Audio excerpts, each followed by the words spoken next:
Ladies and gentlemen, esteemed members of the committee, good morning, or afternoon. My name is Sam Prucha, and I stand before you today to share my thoughts on the desensitization dilemma, specifically examining media's impact on ethical development and society's responsibility. It's an honor to address this distinguished gathering, and I appreciate your time and attention. In this rapidly evolving media landscape, the concept of desensitization is very important, showing the need for us to reflect on scientific findings.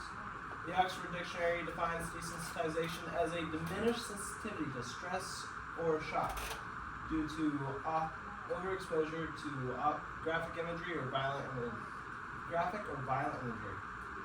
Its influences are deep through society. We will look into this problem through Ray Bradbury's The Belt, Aristotle's Nicomachean Ethics, and the evolution of media content, particularly from its shift from educational value to the normalization of explicit material. Historically, television upheld censorship standards, keeping viewers from offensive material. From historical documentaries to science programs, television has been a valuable tool for learning. The idea of streaming services has granted viewers easy access to all content, allowing consumers to get a taste of different cultures and perspectives from their very homes. The combination of social media with television allows individuals to participate in discussions and share each other's experiences. Even with all the positive effects of desensitization in the modern world, profanity and strong language have begun seeping into the screens, starting a desensitization process. Streaming services and on-demand content blurred the lines of how appropriate something is, making it easy for the normalization of explicit material. Profanity and graphic imagery have filled the screens, starting a desensitization process among audiences. In the United States, a large majority of consumers, roughly 83%, opt in for subscription on video on-demand services. These services, platforms such as Netflix, HBO Max, and Amazon Prime function as on a subscription basis, freeing them from the need to comply with FCC profanity regulations that govern the traditional broadcast television and radio programming. Aristotle's teachings bring light on habituation and ethical development. Through the Nicomachean Ethics, Aristotle argues for the development of virtuous actions to encourage moral virtues. Aristotle famously writes, "It's not just what we see, but how it shapes who we are." The same can then be said that exposure to objectionable content can ruin ethical values, as seen in modern media consumption patterns. In Ray Bradbury's short story The Belt, we witness the transformation of Whitney and Peter Hadley, innocent children led astray by their immersion in the television playground known as The Belt. What begins as a innocent fantasy soon spirals into a nightmare as they commit the unthinkable, the murder of their own parents. Bradbury's narrative explains the dangers of constant exposure to violence and desensitization. The journey into desensitization begins with captivation. Just as the Hadley children were drawn into the Belt's violence, so too are many of us captivated by the vivid imagery and excitement presented on the screen today. As lines between reality and fiction blur, so too does our perception of violence. What was once shocking becomes mundane, and what was once unthinkable becomes just another saying or action of our own daily lives. Lengthy media exposure extends beyond individuals, impacting social engagement. As television becomes normalized, empathy wanes, fostering detachment and indifference. The enduring effects of younger audiences show the need for oversight. Research suggests that children emulate the behaviors that they witness, emphasizing the significance of age-appropriate content. Parents should consider their child's age when monitoring TV exposure, as young minds struggle to differentiate between reality and fiction. Even sanitized violence can deeply influence developing minds, highlighting the importance of vigilant monitoring and responsible media consumption, particularly for the younger generation. In the sample, the usage of the F-bomb went from 511 times in 1985 to 22,177 times in 2023. The usage of the S-word went from 484 times in 1985 to 10,864 times in 2023. I've always wondered why it seems that people need to poop so often while they're on the screen.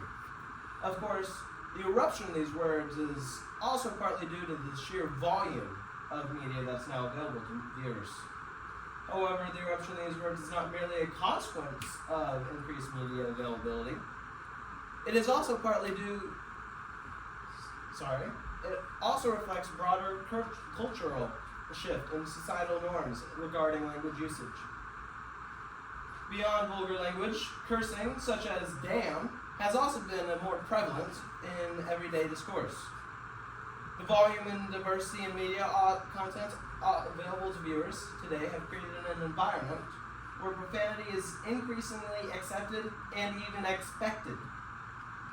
In the discourse surrounding the effects of media consumption, pornography emerges as a significant concern due to its potential dangers, and it is imperative to avoid it.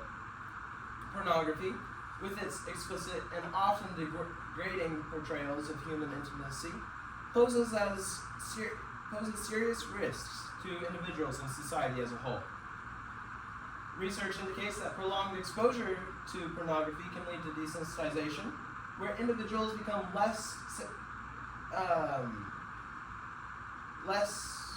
sensitive to the emotional and psychological impact of sexual content. Moreover, pornography distorts perceptions of healthy relationships and sexual behavior.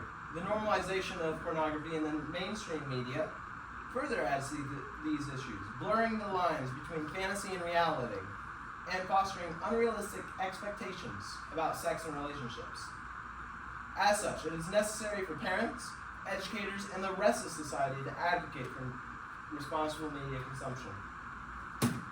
In navigating the complexities of desensitization, we confront ethical responsibility of media creators and consumers. By promoting a media environment that promotes empathy and meaningful connections, we can lessen the effects of desensitization, creating a society where dignity is above all else. Imagine situations where individuals, bombarded with violent or distressing content, start to feel indifferent to the problems of others. When extreme situations become the norm in society, it becomes hard for people to see the seriousness of real-life struggles. As a result, desensitization creates a gap between what's happening on screen and what's happening in real life, which does not allow for much room in empathy or understanding. Desensitization does not just affect personal relationships, it also has broader consequences for society as a whole.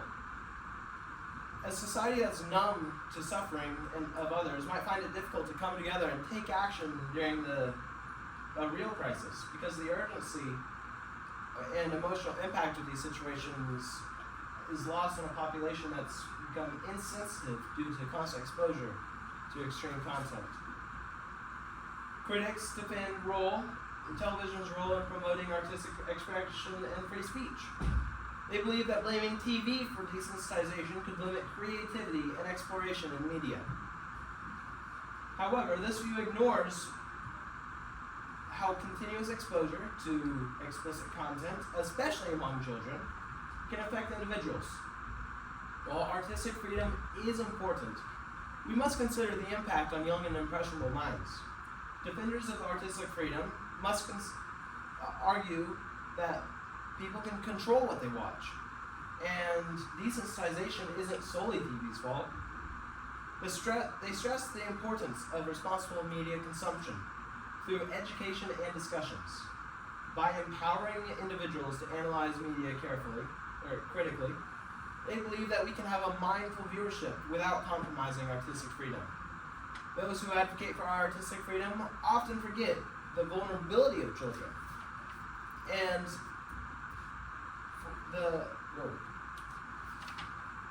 the need for careful monitoring and responsible media consumption, especially among younger audiences. While we do have a choice in what we watch, we cannot forget that not everybody has the same level of discernment, especially when it comes to explicit content. While it is true that there is a link between exposure and explicit content, proving a direct cause is tricky business. But here's the thing, research keeps telling us that prolonged exposure to violent media, especially for younger folks like us, can mess with our heads and make us less sensitive to real life violence. It's up to us to be mindful of what we watch. So what's the solution, you ask? Well, it's not simple, but it's definitely doable. We need to promote responsible media consumption through education and awareness. In the end, media desensitization is something we all need to think about. As we navigate this crazy world of media, let's remember what Aristotle said about habituation and ethical development. It's not just what we see, but how it shapes who we are. Together, let's create a media landscape that's both creative and responsible. One that respects our freedom while keeping us safe. Thank you.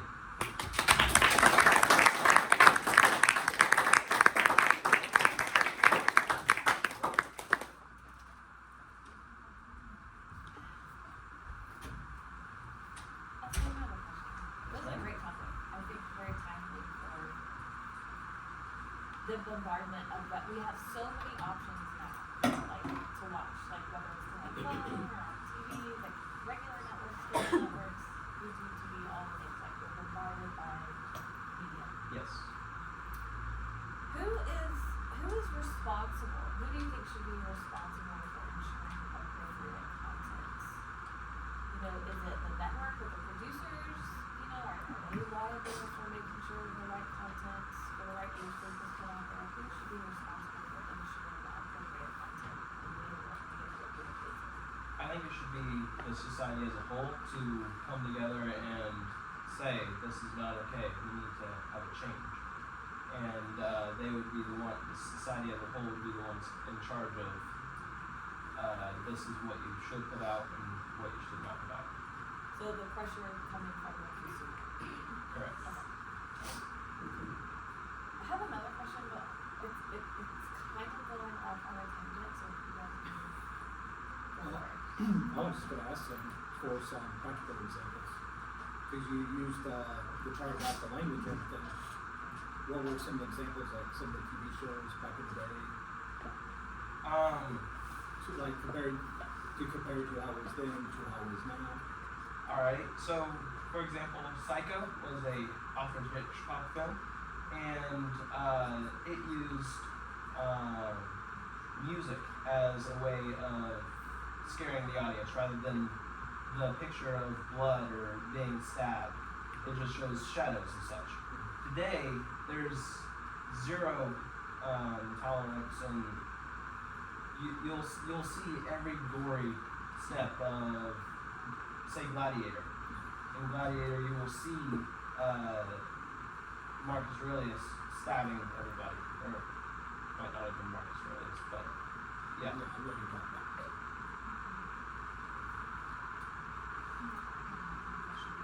So I kind of touched on empathy and talking about the changes of that cause. How do you think desensitization affects individuals' perception of violence, empathy, and social behaviors?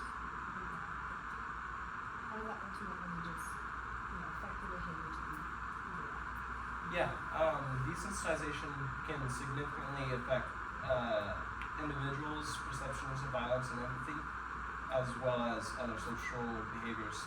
When individuals are repeatedly exposed to violent or distressing content in media, they may become desensitized to the emotional impact of such content. The desensitization can lead to a diminished sense of empathy towards victims of violence. Furthermore, desensitization can influence social behaviors by normalizing aggressive or violent behavior, leading individuals to perceive such actions as acceptable or commonplace. So, oh, did you want No, I was gonna say you're equal to Oh, okay. So you're talking specifically about like movies, TV shows, Right. videos, right? What are your thoughts about video games and desensitization? So video games is that can go on forever. For video games, you are the one who is causing the gore and such to happen on screen. You're the main controller of it. And so I would argue that in video games it can be much worse as far as violence. But for profanity and language it would be the same because it wouldn't be you controlling that. What would you say, do you think that books have that same level of desensitization that things that we visually see have? Because we don't seem to monitor what we read in terms of gore. Like you guys read Common Punishment and the description of there is pretty gory. But we are totally fine with you guys reading that. But we would definitely not be okay with you guys watching a scene that is that gory in school.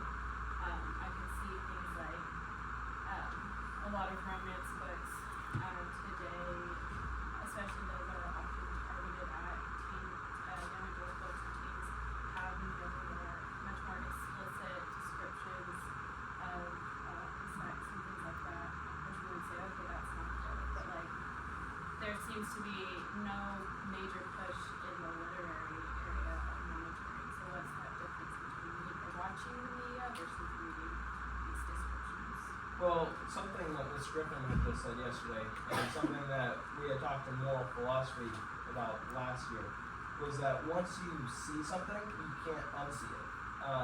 And Zach points out the allegory of the cave, where once people have seen the true thing, that they can't unsee it. And so the reason why books aren't as bad as TV is because from TV you're actually watching it happen, you're seeing it happen. For books, it's your imagination that's just creating its own picture. So I want to go off of Mr. Anderson's talking about books, and you have a slide and you talk about exposure, and you say that exposure can be really detrimental to the moral development process of children. So do you think that both media and social media, just all the technology and books, do you think that exposure is the same across all platforms or just specific ones? I would argue that it would be just specific ones because for books you're coming up with your own image rather than actually seeing it happen. Arno? Do you see anything today being produced in the present day media that kind of reflects what you want media to look like? Like that it's better than the desensitizing material that is also being produced? Do you see anything that is good happening?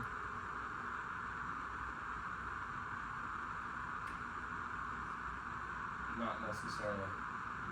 No. It seems that almost everything nowadays has some sort of an agenda to either put in graphic imagery or put in things that young minds should not be watching.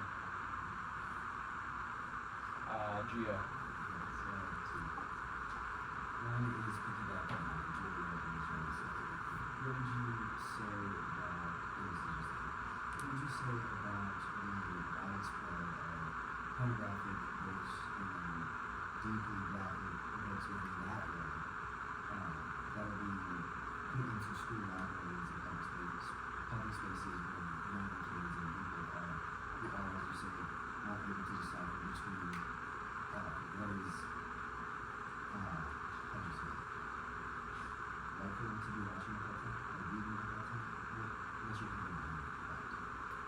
My opinion is no, they should not have books like that in these schools and such. But that is not really what my topic is over. My topic is more over TV desensitization. And then second question. To what extent would you hindering the artistic freedom by violating these things?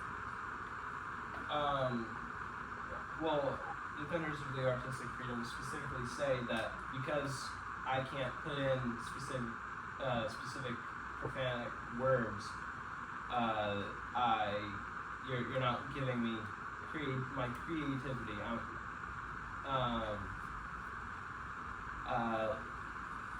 I'm not being able to express myself in my full way, right? So that would be what I'm trying to. That would be how it'd be hindering their creativity. Yeah. So you talked about how desensitization makes us more prone to use bad language to be okay with seeing these things. But how does it affect society? Does it distort our seeing of how reality actually is? Correct. Yes, I would say it definitely distorts how we view everything. How so? Nowadays,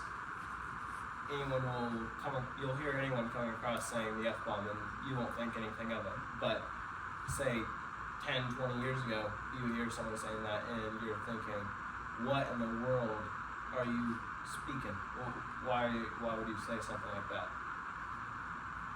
Just as an example. Justice? What do you think of the current media system that's in place for things like movies and TV, video games? Because there's rated G for young and 6 and PG for 6 to 12, PG-13, and so on and so on. Do you think that it's not a valid system of rating that it's not convenient? Well, as you can see in PG movies, even with the rating on it, you can still see more and more of what would be PG-13 or even R would be showing up in PG movies, and it just keeps getting worse and worse. Pretty soon there's going to be no such thing as a rating, it's all going to be the exact same thing. For example,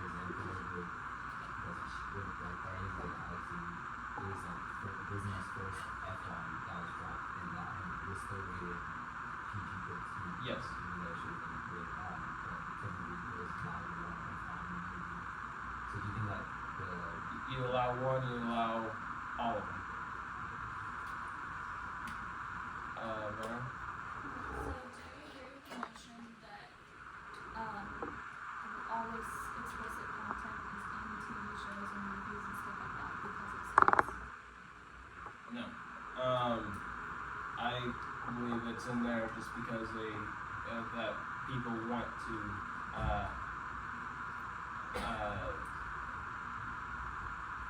mess up your perception.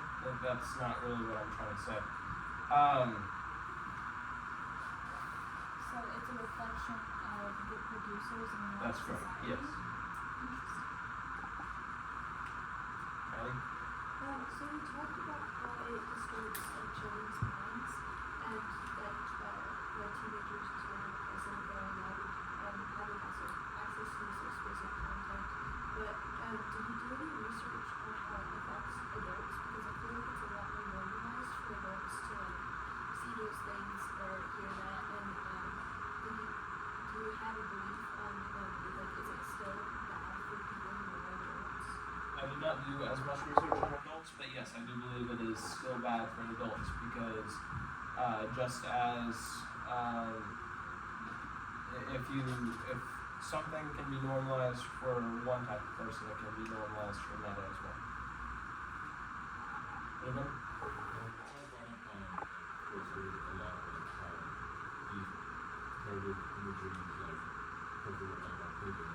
What do you say to movies like The Passion of the Christ, where you see movies where you're seeing these terrible things happening, but yet the agenda of it is to push forward good things?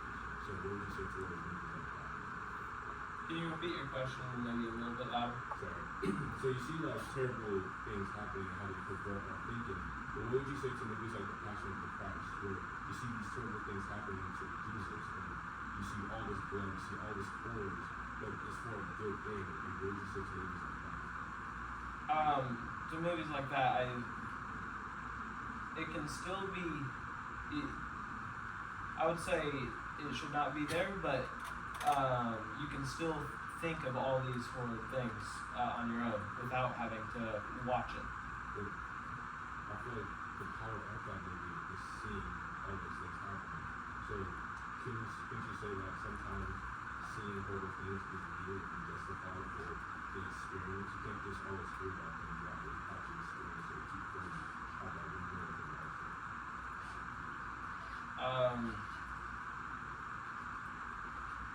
I would still argue that it's not fully necessary.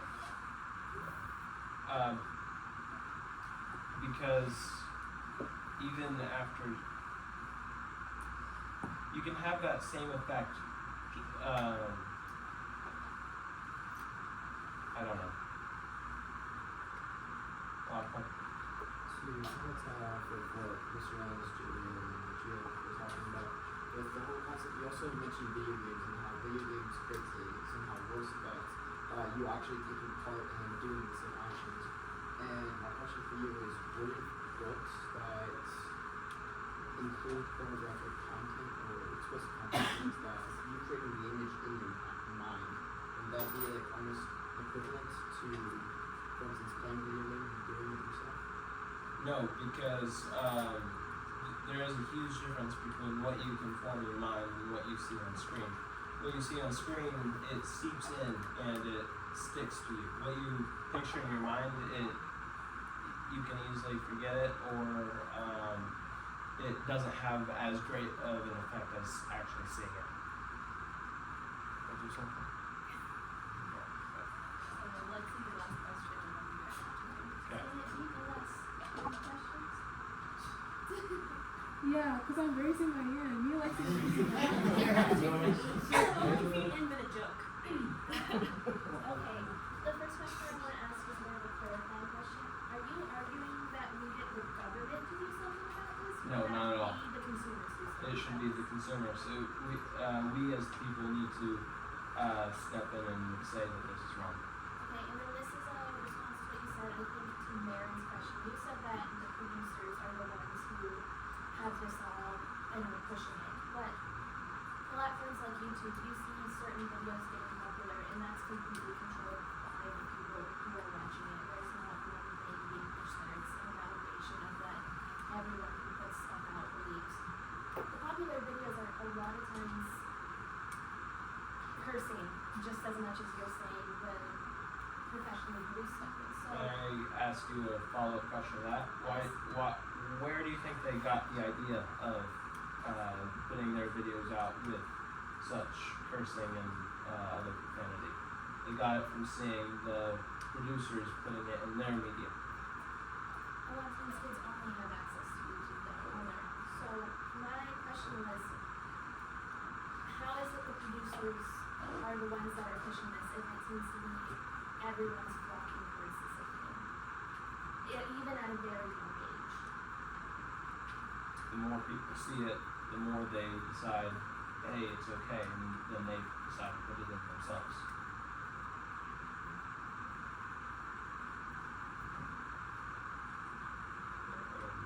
That's all.